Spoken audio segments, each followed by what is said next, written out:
नमस्कार।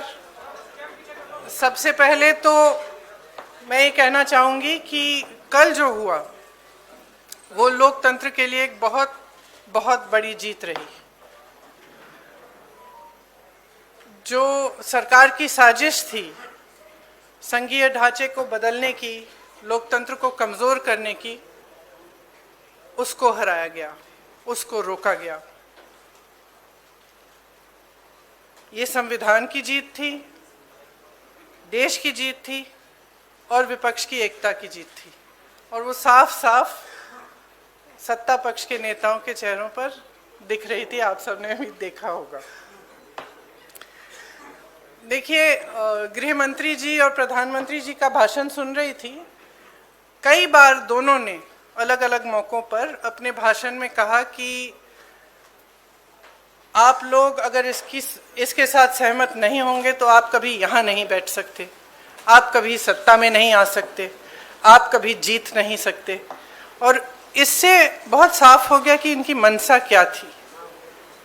हम सब थोड़ा चौंके हुए थे कि अचानक ये सत्र बुलाया जा रहा है, विधानसभा चल रहे हैं 2 प्रदेशों में, अभी अचानक बुलाया जा रहा है, बड़ी जल्दबाजी की जा रही है। किसी को मालूम नहीं था एक दिन पहले तक कि क्या आने वाला है, मसौदे में क्या होगा। मसौदा सार्वजनिक करते हैं सिर्फ एक दिन पहले ताकि हमें समय भी नहीं मिलता।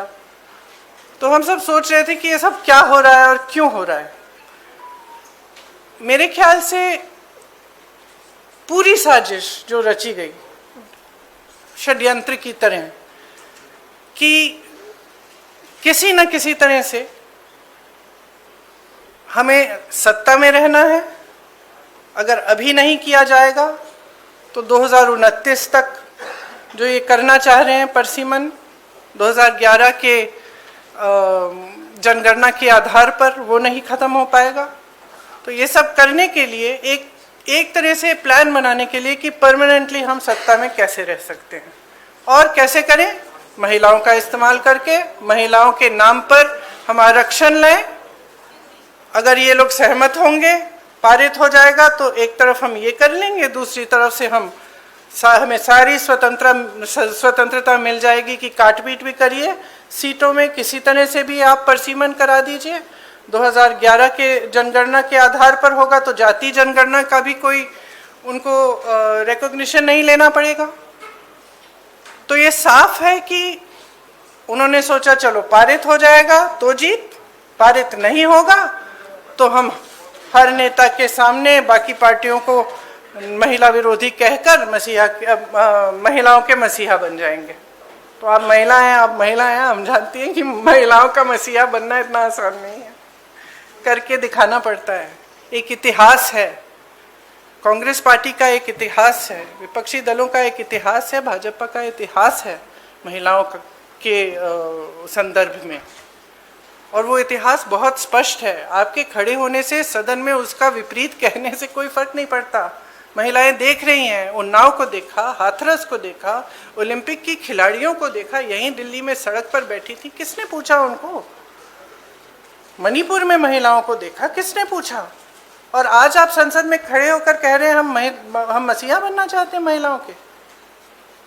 तो ये बहुत स्पष्ट है कि ये महिला आरक्षण बिल की बात नहीं थी, ये परसीमन की बात थी। और परसीमन इनको इस आधार पर करना था जिसमें इन्हें जाति के आंकड़े नहीं देखने की ज़रूरत होती और अपनी मनमानी करने की पूरी स्वतंत्रता मिलती।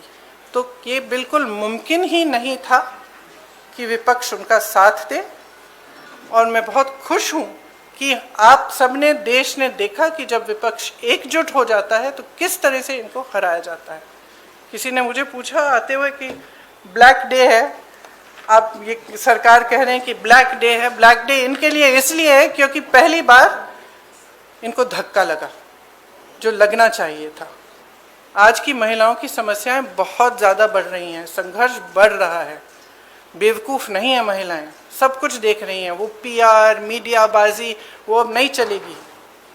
कुछ ठोस करना है तो आप 2023 में जो सर्वसहमति से जो विधेयक पास हुआ था, पारित हुआ था, सारे दलों ने उसका समर्थन किया था, उसको लाइए, उसमें अगर कुछ एक आध संशोधन करना है छोटा, ताकि वो अभी लागू हो सकता है, करिए और उसको अभी लागू करिए। महिलाओं को हक दीजिए, अभी दीजिए, लेकिन उसको आप घुमाकर और दूसरी चीज़ों के साथ उसको अटैच करके आप गुमराह करने की कोशिश मत करिए। सीधी सी बात है, इसको अभी करिए, हम सब तैयार हैं। मेरी प्रॉपर्टी टिल पोजेशन तक बिकी नहीं, पर मैंने अपना हौसला नहीं छोड़ा कि नहीं कोई बात नहीं, बना के बेचेंगे, पोजेशन देके बेचेंगे, कोई दिक्कत नहीं है। उसने अपनी प्रॉपर्टी फर्स्ट डे बेच दी सारी, फर्स्ट डे। आप ये देखो 1 करोड़ की प्रॉपर्टी को 4 करोड़ में बेची है 4 टाइम में, बट अल्टीमेटली फिर भी उसको लॉस हुआ। वो कैसे? वो डिलीवरी नहीं दे पाएगा, कैसे दे पाएगा? 4 लाख रुपए वो डिवर्जन ऑफ फंड्स फिर कहीं ना कहीं लगाएगा, वो प्रोजेक्ट चलेगा नहीं चलेगा पता नहीं क्या होगा डेफिनेटली। तो उसमें लोटी भी परेशान होगा। लोटी को जो 4 करोड़ का प्रोडक्ट लिया वो उसका 50 लाख का भी नहीं बिकेगा, क्योंकि प्रोजेक्ट पूरा ही नहीं हुआ।